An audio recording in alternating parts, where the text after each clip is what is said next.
বন্ধুরা, আফগানিস্তানে চলা যুদ্ধ প্রায় 2 সপ্তাহ হতে চলেছে।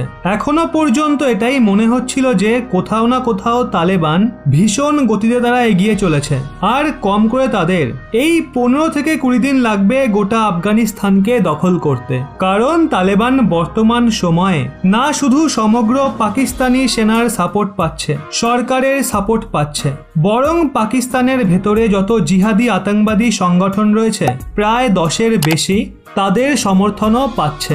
কিন্তু বিশ্বাস করুন, গোটা দুনিয়ার যে অবজারভেশন ছিল আজ থেকে 15 দিন আগে সেটা পুরোপুরি বদলে গেছে। জয়ের যে পেন্ডুলাম তালেবানের দিকে ঝুঁকেছিল সেটা এখন আবার আফগান সেনার দিকে ঝুঁকছে। আর এই কথাটা আমি বলছি না, এখন স্বয়ং তালেবানের প্রবক্তারাও এটাই মানছে। কারণ এখন তালেবানের তরফ থেকে তাদের যে সমর্থক রয়েছে তারা এই বয়ান দিচ্ছে, আমরা চাই একটা রাজনৈতিক সলিউশন। শুধু এটুকুই নয়, এটাও বলা হচ্ছে তালেবানের যে বাহিনী রয়েছে তারা এখন যুদ্ধ করতে করতে হাঁপিয়ে গেছে। এই কথাটা স্বয়ং এখন রাশিয়াও মানছে, আর এটা অফিসিয়ালি জানানো হয়েছে। আমরা সবকিছু বিস্তারিত জানবো, শেষ অবধি সঙ্গে থাকুন। বন্ধুরা, সবার প্রথমে তো আমাদের এটা জানতে হবে তালেবানদের স্ট্রাকচারটা কেমন। এতদিন আমরা ভাবছিলাম তালেবান একটা আতঙ্কবাদী সংগঠন যাদের একজন লিডার থাকবে, কিন্তু না, তালেবানের যে স্ট্রাকচার রয়েছে সেটা অনেকটাই আলাদা।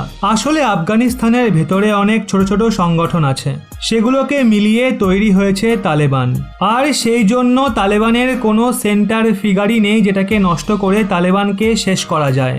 কারণ বেশিরভাগ যে আতঙ্কবাদী সংগঠন হয়, আমেরিকা বা অন্য কোনো দেশ তাদের মেন লিডারকে মেরে ওই সংগঠনকে ভেঙে ফেলে। এক্ষেত্রে তালেবানকে হারানো কঠিন, কারণ তাদের কোনো সেন্ট্রাল লিডারই নেই। ছোট ছোট সংগঠনের নেতারা একসাথে বসে কোনো সিদ্ধান্ত নেয়। ওদিকে তাদের যে সাপোর্ট বেস রয়েছে সেটা হলো গ্রাম, কারণ যে উপজাতিরা রয়েছে তারা গ্রাম অঞ্চলেই থাকে।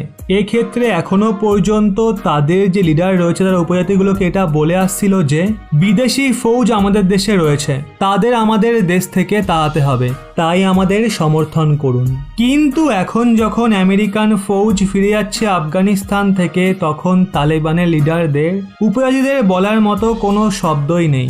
এই জন্য তাদের ভাবনা এটা ছিল যে আমেরিকান সেনা যাওয়ার 15-20 দিনের মধ্যেই আমাদের দ্রুত জমি দখল করতে হবে, দ্রুত আফগানিস্তানকে নিজের দখলে আনতে হবে, নয়তো আমরা আফগানিস্তানে নিজেদের সমর্থন হারাবো। কেননা গ্রাম অঞ্চলের মানুষগুলো বলবে, আমরা আপনাদের এর জন্য সমর্থন করছিলাম কারণ আপনারা বিদেশি বাহিনীকে আমাদের দেশ থেকে উপড়ে ফেলতে চাইছিলেন, কিন্তু এখন যখন বিদেশি ফৌজ চলে গেছে তাহলে এখন আপনারা নিজের দেশের মানুষদের কেন মারছেন।